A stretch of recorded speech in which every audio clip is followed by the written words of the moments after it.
Thank you. What I'd like to do is actually begin with a scene from Iraq. And ahead of you, alongside the road, is what looks like a piece of trash. But that insurgent has hidden that IED, that improvised explosive device, with great care. Now, by 2006, there were more than 2,500 of these roadside bombings in Iraq every single month. And they were a leading cause of casualties among both American soldiers as well as Iraqi civilians. Now, the team that's hunting for this IED is called an EOD team, Explosive Ordnance Disposal. They're the pointy end of the spear in the effort to stop roadside bombings. In a typical tour in Iraq, an EOD team will go out on just about 600 bomb calls. That is, they'll be asked to defuse about 2 bombs every single day. The number that may be the better indicator of their value is the fact that the insurgents put a reported $50,000 bounty on the head of an EOD trooper. Kill one of them, get $50,000. Unfortunately, this particular bomb call would not end well. And by the time the soldier got close enough to the device to see the telltale wires coming out from it, to see that it was a bomb, not a piece of trash, it exploded. Depending on how much explosives is packed into one of these devices, you have to be as far away as a football field to escape injury from the fragments coming at you at bullet speed. In fact, even if you're not hit, just the sheer force of the explosion itself can break your limbs. The soldier, though, had been right on top of that bomb when it exploded. And so when the dust settled and the rest of their team advanced, they found little left. And that night, the commander of their unit did their sad duty. They wrote a condolence letter back to the United States. They apologized for not being able to bring that soldier home. They talked about how the rest of the troops in the unit considered them their bravest soldier. But then they also tried to talk up the silver lining that they took away from the tragedy. And this is what they wrote. Quote, "At least when a robot dies, you don't have to write a letter to its mother." That scene may sound like a cross between the movies Hurt Locker and Avatar, but is the actual story of the very first robot killed in action. The soldier killed was a 42-pound robot called a PackBot. The destination of that condolence letter wasn't some farmhouse in Iowa like in the old war movies, but was a company just outside Burlington, Massachusetts, that on the side of the wall says, "I, Robot." It is a real-world company named after the fictional Isaac Asimov novels and the not-so-great Will Smith movie, in which robots start out doing daily chores and move on to making life and death decisions. Now, I am not one for PowerPoint. In fact, we've banned it from my institution. But the Microsoft people told me I wouldn't get a swag bag unless I used PowerPoint. So what you're going to see is actually not one of the click-through presentations, but simply a series of pictures and images and videos that are going to play behind me, not timed to my talk or anything, but rather just to give you a sense of the reality of this technology. Everything that you see here is either already operative in Iraq and Afghanistan right now or already at the prototype stage. Nothing is fantasy. Now, to pull back on all of this, the book that I wrote, Wired for War, is about how there's something big going on in war today and maybe even the overall history of humanity itself. The U.S. military force that went into Iraq in 2003 had a handful of drones, pilotless planes, unmanned aerial systems, whatever you want to call them. We now have over 7,000 in the U.S. military inventory. The invasion force on the ground utilized 0 unmanned ground vehicles. We now have over 12,000. To give you another example of the sea change that's happening, this year the U.S. Air Force will train more unmanned systems operators than it will train manned bomber and manned fighter plane pilots combined. What we have to remember, though, is that these predators, these PackBots, are the first generation. They're a lot like the Model T Ford or the Wright Brothers Flyer, compared to what's already in prototype stage and what comes after that. And the technology term killer app, short for killer application, takes on an entirely new meaning when you're talking about these technologies. They're not just disruptive to industry, to war. We are arming them with everything from 50 caliber machine guns to Hellfire missiles. That's what's happening right now. Peering forward, one U.S. Air Force 3-star general that I met with described how very soon it's not going to be thousands of robots that we use in our wars as today, but, quote, tens of thousands. But it's not going to be tens and thousands of these robots or the next ones that you'll see after that. It's the ones that come later on, generation after generation.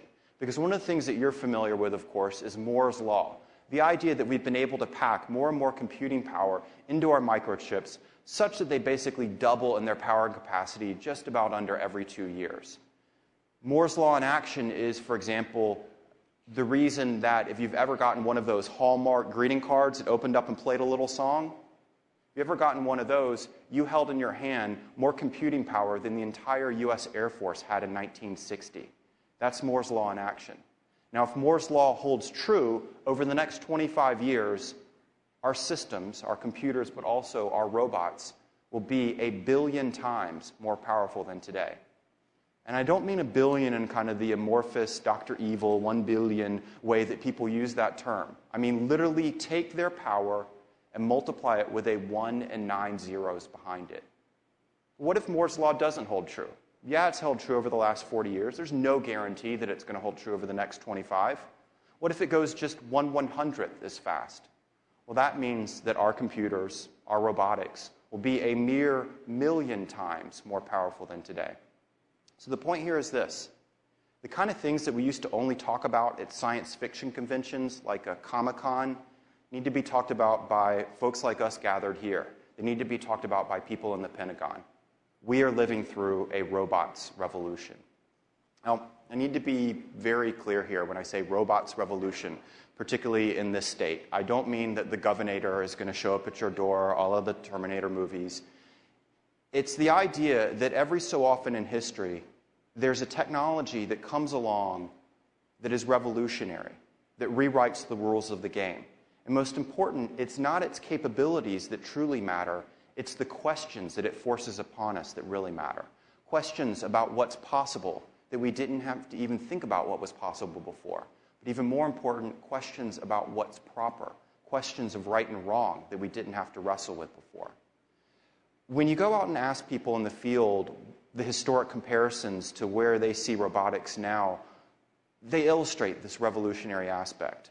For example, most of the scientists will tell you that, in essence, we're at this stage with robotics where we were with automobiles around 1909. Even how we termed them, unmanned systems, horseless carriages, where we can only wrap our heads around what they are not rather than what they are.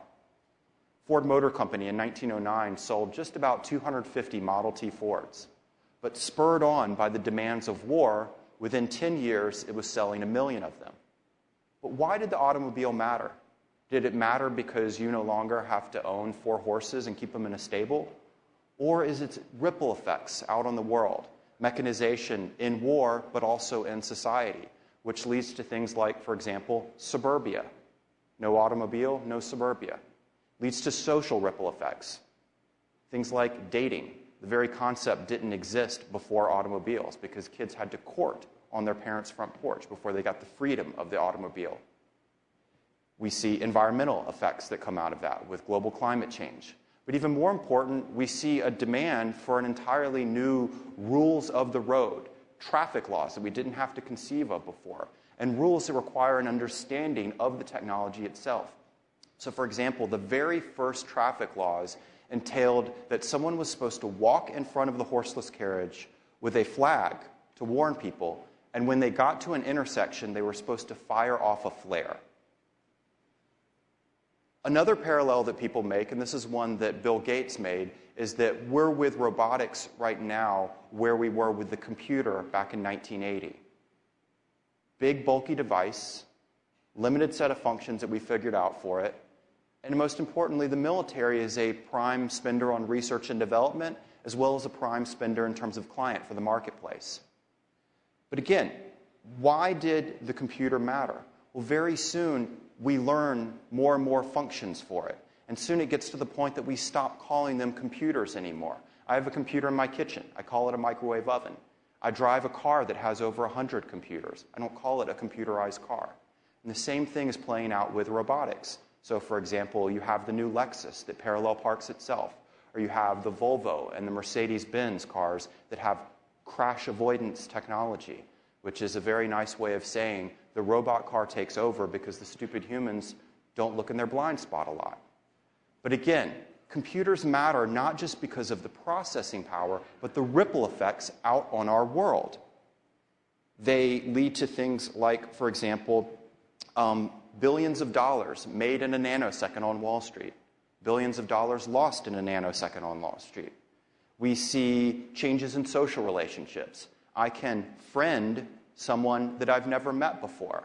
Of course, the Pentagon may be worried if someone serving in the military friends someone in China using a Pentagon computer. We're seeing changes in the law. We see this tool being very useful for everything from DNA identity tracking to data mining. Imagine the show CSI without computers. But of course, computers are leading to new ripple effects in terms of criminality.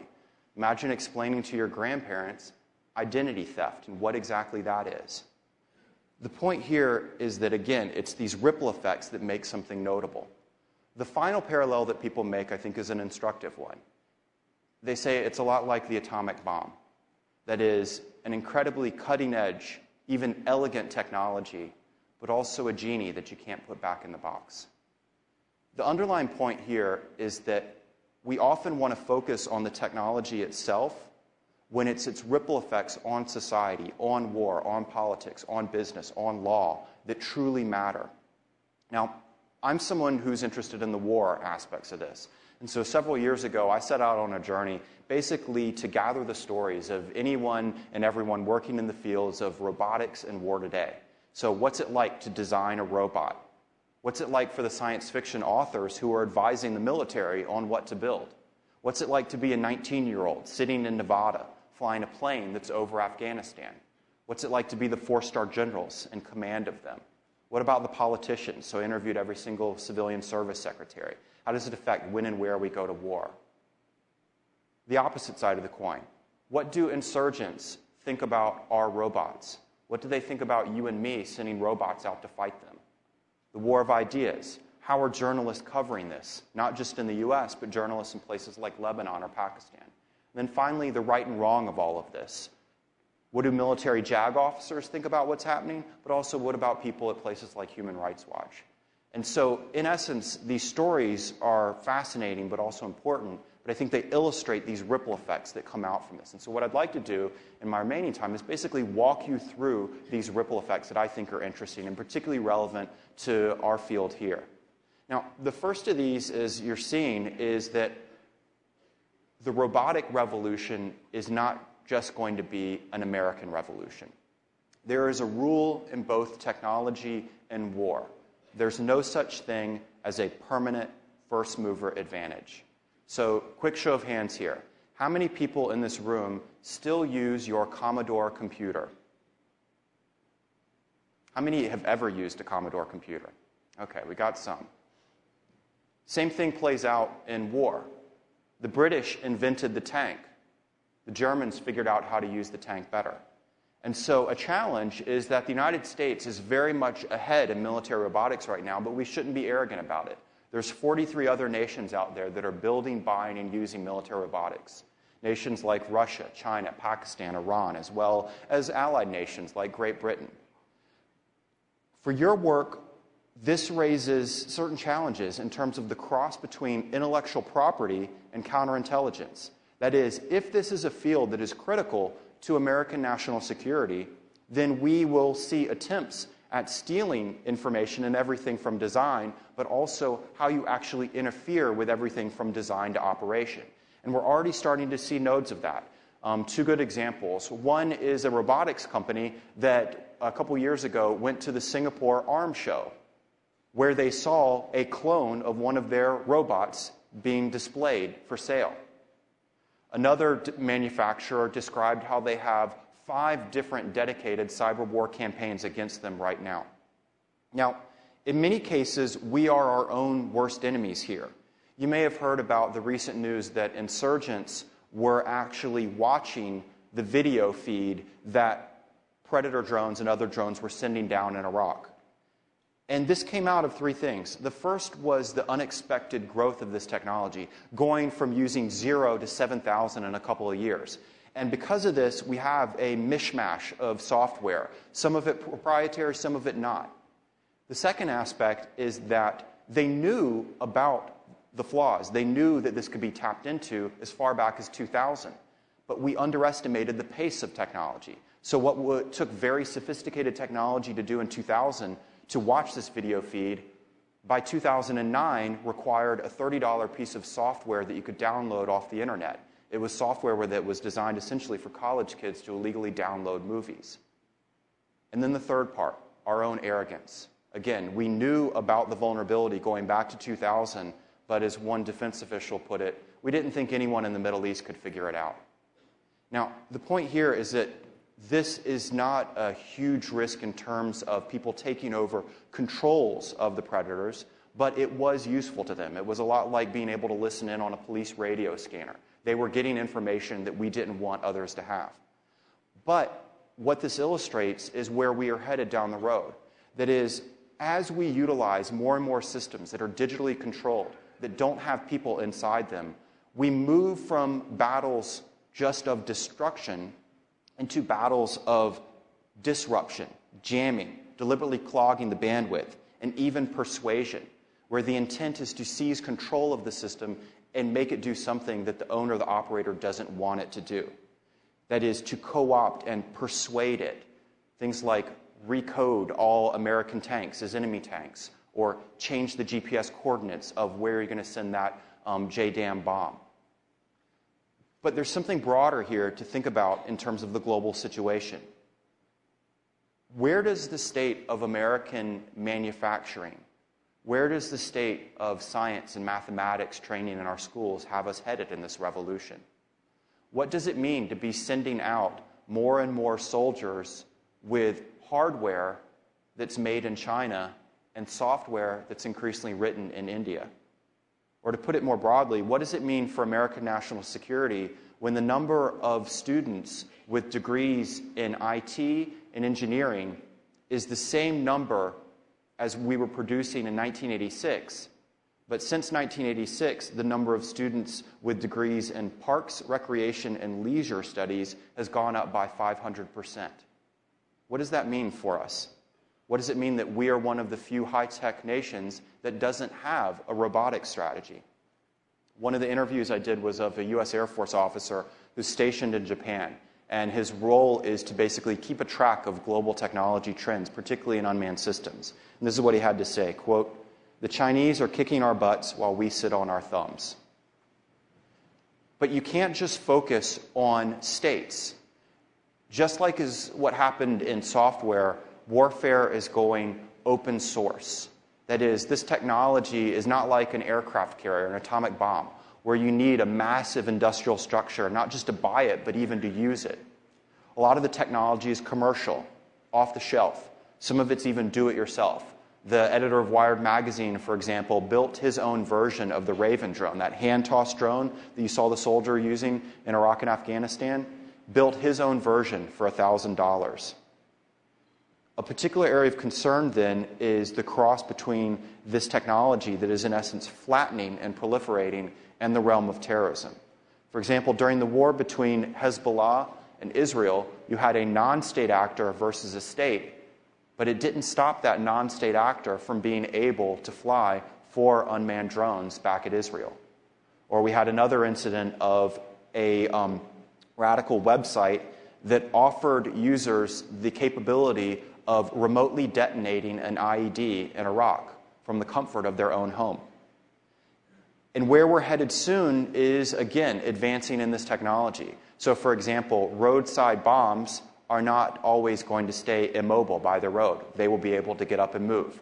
One example of this is in Iraq, a team of U.S. soldiers saw a skateboard rolling at them. One of them very observantly noticed the skateboard was rolling in the opposite direction of the wind. Basically, they'd turned a skateboard into a mobile IED. There is an app for your iPhone that actually allows users to control a drone that can carry a couple pounds worth of payload. And again, it's not just going to be kids that think this is cool to operate in this realm. And this leads to 3 trends I think we need to keep our eye on. The first is that it reinforces the empowerment of individuals and small groups against the state. I remember doing an interview with a scientist for DARPA who said that, quote, "For $50,000, I could shut Manhattan down right now." The second is this eliminates the culling power of suicide terrorism. It gives individuals in small groups a greater reach, but they also don't have to be suicidal. So it means that both an Al-Qaeda 2.0, but also a next-generation version of a Timothy McVeigh are far more lethal. A good illustration of this is in World War II, Hitler's Air Force, the Luftwaffe, couldn't hit the United States, couldn't fly across the Atlantic. A couple years ago, a 77-year-old blind man designed his own drone that did fly across the Atlantic. One person's hobby may be another person's plot. And then the final trend to keep our eye on is new sparks of terrorism itself, the return of the neo-Luddites. That is, not everyone is excited about this future, excited about this technology. Some people want to stop it. Some people are scared by it. In essence, what we're talking about here is Unabomber 2.0. But again, just like cars are not just used by terrorists for car bombs, we have to broaden how we look at this technology and some of the perils of it. So, for example, in the realm of crime, we see everything from drug smugglers using stealth technology to cross the border to people using computers for identity theft. And so we may see this widening use of robotics in this realm as well when we think about law enforcement. But there's another ripple effect that I think is maybe even more important. It's the impact of all of this on our own democracy. Robots take certain trends that are already happening right now in our democracy, maybe to their final logical ending point. We don't have a draft anymore. We don't declare war anymore. We don't buy war bonds or pay higher taxes for our wars anymore. And now we have a technology that allows us to carry out acts of war without having to worry about the consequences of that letter going to someone's mother. And so what was happening is that the barriers to war in our society were already lowering. And now we have a technology that literally lowers them to the ground. I don't think this is a theoretic issue. I think we're seeing this play out right now. Using unmanned systems, we've carried out more robotic airstrikes into Pakistan than we did with manned bombers in the opening round of the Kosovo War just 10 years ago. But unlike the Kosovo War, we didn't have a debate about it in our Congress. We haven't had a single hearing on it in our Congress. The media doesn't breathlessly report about it. We just did it because we view it as costless to us. The irony in all of this is that while we may be using more and more technology, all of the ripple effects of robotics are really about human psychology. We have another policy dilemma that we have to figure out. What are the impact of robots on the war of ideas that we're fighting against radical groups around the world? What is the message we think we are sending with robots versus what is the message that's being received? So again, I went around interviewing people about this, and one of the best illustrations I thought was an interview I did with a senior Bush administration official who described how our unmanning of war, quote, plays to our strength. The thing that scares people is our technology. But what about when you interview people on the opposite side of the coin? And this is what the leading newspaper editor of Lebanon had to say.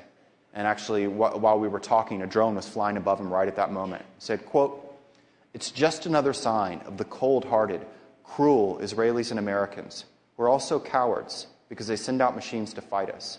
They don't want to fight us like real men, but they're afraid to fight. So all we have to do to defeat them is kill just a few of their soldiers." Or, for example, in Pakistan, one of the leading rock songs there last year had lyrics that described how, quote, "America fights without honor. It looks at Pakistanis the same way it looks at insects, as things to squash from afar." I'm not saying that these are realities, they are perceptions. But of course, in a war of ideas, perceptions are very important. And I think this has broader ramifications, including at home. As we see domestic law enforcement and corporations start to use this technology as well. Everything from, for example, the Houston Police Department to Department of Homeland Security are all using robotic drones for observation. Now, same kind of question. What is the message that's being sent out in this? On one hand, a very powerful tool for gathering information that not only can be used for prosecution, but also maybe even has a deterrence value if people think they're being watched by the all-seeing eye in the sky. But a lot like how the computer introduced not just greater processing power, but also deep questions of privacy, the same thing here. In fact, I remember meeting with a federal district court judge who said that basically within a couple years, we are going to have a Supreme Court case on all of this, because this technology cuts to the heart of definitions of not only privacy, but also probable cause. Another ripple effect. Well before you get into a world where machines are autonomous, making your own decisions, we're seeing changes in demographics. Who can do what in war? One of my favorite stories is about a 19-year-old who was a high school dropout. He wanted to make his dad proud of him again, so he joined the Army. He wanted to be a helicopter mechanic, but the Army said he wasn't qualified to be a helicopter mechanic because he'd failed his high school English class. They asked him, would you like to be a drone pilot instead? He turned out to be incredible at it. He turned out to be a natural, so to speak. It really wasn't that he was a natural, it's because he'd grown up playing video games, which I joke was why he failed the high school English class. But the point is, he turned out to be so good that after his first tour of duty, they brought him back, they promoted him to a specialist. Basically, his salary got raised to just about $22,000. And then they made him an instructor in the pilot training academy. It's a neat story from one perspective. Through this technology, this young man found himself serving his nation, made his dad proud of him. I told the story at the Air Force National Association convention. They didn't like it. You have a 19-year-old high school dropout, enlisted man in the Army, who's not just a pilot instructor, but has taken out more targets, arguably helped save more American lives than any single F-15E pilot. In essence, they look at him the same way the knights looked at the peasants just when they were given gunpowder.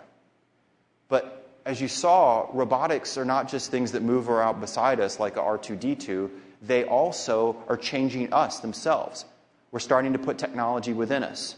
So the Pentagon has sponsored research, for example, that by which quadriplegics have been able to control computers by thought alone, while hundreds of soldiers have lost arms and legs due to these IEDs and had them replaced with robotic arms and legs. The head of the program describes it as the Luke Skywalker effect. If you remember in Empire Strikes Back, Luke got his hand cut off. We, the audience, go, oh my goodness, what's going to happen? And then at the end of the movie, we see him flexing his robot hand. That was science fiction when I was growing up. That has been a reality for more than 400 American soldiers. A few of these have even had USB ports put in their bodies to allow the software upgrades, software updates to go easier. But of course, when you are not just using digital technology or carrying it on your body, but have it within your body, it raises new questions of not only privacy, but also security. Who gains access to the information of what I am actually doing? And of course, software in my body gives an entire new meaning to computer virus. Much of what you're hearing here is that there are always two sides to a technological revolution. Moore's law may be operative, but Murphy's law isn't disappearing. We're gaining incredible capabilities, science fiction-like capabilities, but it also means we have science fiction-like dilemmas that we have to figure out.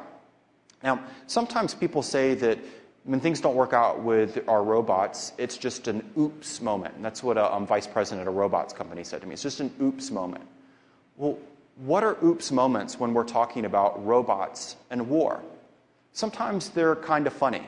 Like one time when they were testing out a machine gun-armed robot, it went, quote, squirrely. It started spinning in a circle and pointed its gun at the review stand of VIPs who were there to watch. They were happy that there were no bullets in the gun at the time. Other times these oops moments can be tragic. Just about 18 months ago in South Africa, an anti-aircraft cannon had a, quote, software glitch. It was supposed to fire upwards into the sky during a training exercise. Instead, it leveled and it started firing in a circle. It killed 9 soldiers before it ran out of ammunition. Oops. How would you investigate these kind of incidents? How would you attribute accountability? What laws would you turn to? And that's really the challenge here, is our laws, in particular in war, are under siege from two sides. That is, the prevailing laws of war, the Geneva Conventions, are so old that if they were people, they would qualify for Medicare. And actually, we're trying to apply them to a 21st century technology like a Reaper drone that's being utilized against a 21st century adversary in war like an insurgent who hides out in a hospital or a school or a home because they know that's what they're not supposed to do. They're taking advantage of the laws. I remember being at Human Rights Watch and asking some of the officials there, what law would we turn to in these kind of incidents? And they got an argument in front of me, and one of them said, well, the Geneva Conventions, like we've always turned to. And the other one immediately yelled back at him, no, Geneva Convention won't work in this. What we should turn to is the Star Trek Prime Directive. It's kind of funny, but the point is this. I love Trek. I can't call Captain Kirk as an expert witness in a real court of law. That is, it may be inspirational, but we're talking about real technology right now and real legal dilemmas.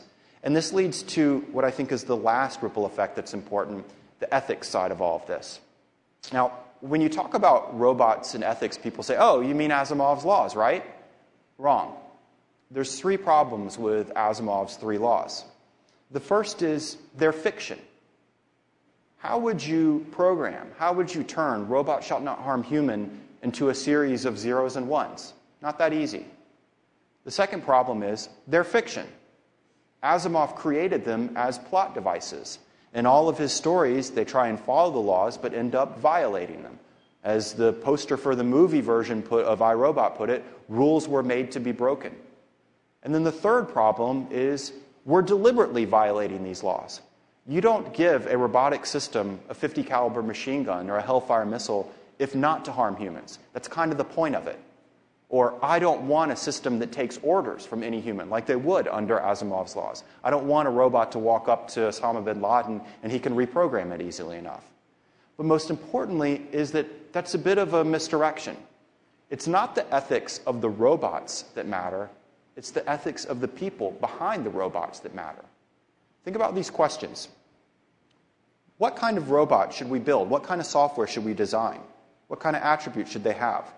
What should we not? What organizations and individuals should be allowed to own and use these systems? Which ones should be prevented? What kind of training or licensing should they be required to have? Who is it ethical to take money from in research and design? Who is it not ethical to take money from? Who should own or be able to access the information that unmanned systems are always gathering about the world around them? Who should be prevented from that? All of these are, in a sense, ethical questions, but they're also legal questions, because ethics without accountability is empty. But the problem here is this. If you were a young software programmer, if you were a young roboticist, you wouldn't have a code of ethics to turn to for guidance and assistance, like you would, for example, if you were doing medical research. And the broader field has a challenge right now that it isn't pushing these kind of ethical dialogues like other cutting-edge fields are. For example, the field of genetics is pushing discussions about its impact on society. And most disappointing to me was an email that I received after a talk a lot like this. And I'd given the talk at an engineering school. And a professor chastised me in the email for, quote, troubling his students by, quote, asking them to think about the ethics of their work. So, in ending, it sounds like I've been talking about the future. But notice how every single picture you saw, every single example I gave you, was not from the future. Technically, it was from the past of war. And so it sets a challenge before all of us, well before you have to worry about your Roomba sneaking up on you. It's the fact that what is unveiling itself right now looks like science fiction, feels like science fiction, but it is already part of our reality. And go back to those examples I gave you of past technologies, many of which came out of the realm of science fiction, whether it was flying machines or the atomic bomb, which H.G. Wells was the first one to conceive of, even gave the atomic bomb its name. We didn't wrestle with the implications of these science fiction-like technologies until after the fact. And so we kind of laugh at the mistakes they made back then, like having the person walk in front of the automobile with a flag and firing off a flare. Our future generation is going to laugh at us the same way. And so in ending, what I'd like to do is actually jump into the realm of science fiction for a sec. A couple of years ago, the AFI, the American Film Institute, did a survey of all the characters that had ever been in a Hollywood movie over the last century of movies. And out of all of those characters, which ones represented humanity at its best and which ones represented humanity at its worst? That is, which were the top 100 Hollywood heroes and which were the top 100 Hollywood villains? Out of every single movie ever made, only one character made it onto both lists of top 100 heroes and top 100 villains. The Terminator, a robot killing machine. And so the point here is this. It illustrates the duality of our technology. It can be used for both good and evil. But I think it also illustrates the duality of us, the people behind the technology. It's human creativity that really is what distinguishes us from all the other species. It's our human creativity that invented fire. It's our human creativity that took our species to the moon. It's creativity that built works of art and literature and architecture to show our love and appreciation for beauty. And now we're using human creativity to build this incredible technology that, if you believe both the scientists and the science fiction writers or the Battlestar Galactica fans, we may be literally creating an entirely new species. But if we're honest with ourselves, we're really doing it because we can't push past that age-old human need to fight one another. And so the ending question I leave you is this. Is it the technology or is it us that's wired for war? Thank you.